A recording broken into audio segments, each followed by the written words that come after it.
Si è risolto con qualche coda un po' più lunga del solito, lo sciopero di 4 ore di metà giornata da parte del personale di terra dell'aeroporto Marco Polo di Venezia, ma il dato non deve trarre in inganno. I lavoratori avrebbero voluto farlo, solo che le dinamiche di proteggere i voli fa sì che il personale venga totalmente precettato. Ci sono, per assurdo e per paradosso, più persone che lavorano durante la giornata di sciopero che durante le giornate normali.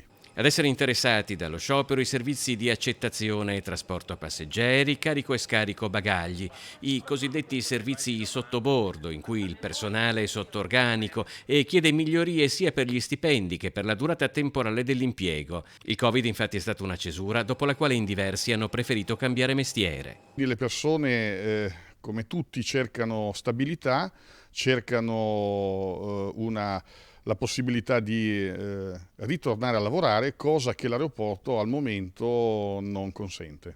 Da Save ci sono state delle risposte.